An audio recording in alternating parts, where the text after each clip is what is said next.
प्रभु यीशु क्रिस्त में प्रिय भाइयों और बहनों, आध्यात्मिक जीवन की परिपूर्णता तक हमें ले जाने वाले उपवास काल के तीसरे सप्ताह में हम प्रवेश कर चुके हैं। जैसा कि हम जानते हैं कि ये उपवास काल हमारे 3 प्रकार के प्रलोभनों से बाहर आने के लिए हर एक ईसाई को निमंत्रण देता है, न्योता देता है।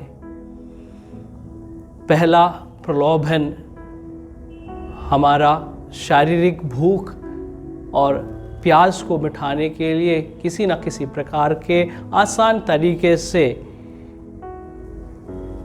मेहनत न करके उसका पूरा करने का प्रयास होता है। और पिछले सप्ताह में प्रभु ने कहा कि जो प्रभु प्रभु कहकर स्वर्ग राज्य में प्रवेश पाने के लिए दरवाज़ा खटखटाते हैं, उनके लिए नहीं बल्कि जो ईश्वर के वचन के अनुसार अपने जीवन बिताते हैं और चट्टान की नींव जैसे मजबूत आध्यात्मिक जीवन के साथ जीते हैं, उनके लिए ही स्वर्ग का राज्य प्राप्त होगा। दूसरे प्रलोभन से छुटकारा पाने के लिए हमें प्रार्थना का सहारा लेना चाहिए, सेवा का मनोभाव अपना चाहिए और स्वयं का परित्याग करना चाहिए। आज के सुसमाचार में सवदी पुत्र प्रभु यीशु के चेले होकर साथ साथ रहने के बावजूद भी उनके अंदर ये तीनों मनोभाव नहीं था। जो प्रार्थना उन्होंने की थी, हम आगे देखते हैं सुसमाचार भाग में, यरीको के अंधे प्रभु को दाऊद के पुत्र कहकर पुकारते हैं और उनसे अपनी ज़रूरत मांगते हैं। लेकिन इन लोगों के जीवन में जो ज़रूरत की चीज़ें नहीं बल्कि अधिकार चाहते हुए वो प्रभु से अपनी माता के साथ आकर भेंट करते हैं और उनसे अधिकार मांगते हैं।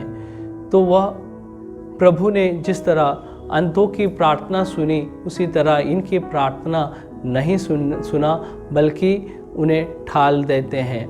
हाँ प्यारे भाइयों और बहनों, हमारे जीवन में भी अगर ये तीनों मनोभाव नहीं हैं, प्रार्थना का मनोभाव, सेवा का मनोभाव और स्वयं परित्याग का मनोभाव, ये तीनों मनोभाव अगर हमारे जीवन में नहीं है तो हमारी प्रार्थना भी अधूरा रह जाता है और हमारे जीवन में अहंकार और स्वार्थ का मनोभाव हावी हो जाते हैं। एक बार एक बहन अपने 2 भाइयों को खेलते हुए देख रही थी।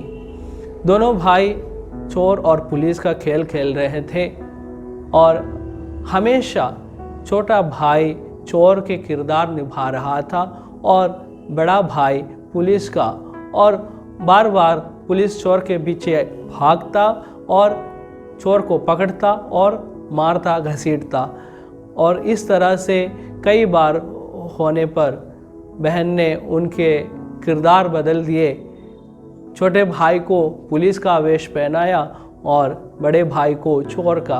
लेकिन बड़े भाई ने बड़े चालाकी से द्वारा चोर के जो पहनावे था उसके ऊपर एक शॉल ओढ़कर अपने आप को नेता कहने लगा और पुलिस को डांटने और पुलिस के ऊपर हावी होने लगा। बड़े होने का प्रयास अक्सर हमसे बहुत गलत काम कराते हैं।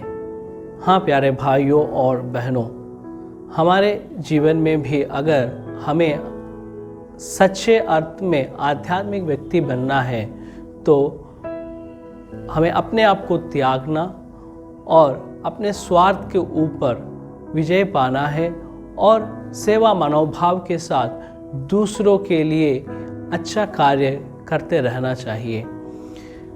अक्सर कहा जाता है कि इस दुनिया में सभी जीव जंतु अपने आप में खुश है, अपने आप में परिपूर्ण आनंद और तृप्ति के साथ अपना जीवन बिताते हैं, लेकिन केवल एक इंसान जो ईश्वर की सृष्टि में सर्वोपरि है, वो अपने जीवन में परिपूर्णता तक पहुंचने में असमर्थ रह जाते हैं और उनके जीवन में उनके इमोशंस और उनकी चिंताएं उन्हें किसी न किसी प्रकार से इस दुनिया के मोह माया के पीछे दौड़ने के लिए मजबूर करते हैं और किसी न किसी प्रकार से वो अपने आप को अपूर्ण समझने लगते हैं। हाँ प्यारे भाइयों और बहनों, ये उपवास काल हमारे लिए पूर्णता तक पहुंचने के लिए, ईश्वर की पूर्णता को अपनाते हुए एक पूर्ण जीवन बिताने के लिए आमंत्रित करते हैं। तो इसके लिए हम विशेष रूप से प्रार्थना करें कि हम अपने जीवन में वो पूर्णता का अनुभव करें और दूसरों को भी वो पूर्णता तक ले जाने में समर्थ हो जाए। तब तक हम पूर्ण नहीं बन सकते जब तक हम एक दूसरे को भी पूर्णता का राह नहीं दिखाते। तो हमारा प्रयास इस उपवास काल में सबको ईश्वर की पूर्णता तक ले जाने के लिए और उस पूर्णता को प्राप्त करने के लिए हमेशा बनी रहें और ईश्वर की दुआ हम सब के साथ हो। ईश्वर आप सबको आशीष दे। पिता, पुत्र और पवित्र आत्मा के नाम पर आमीन।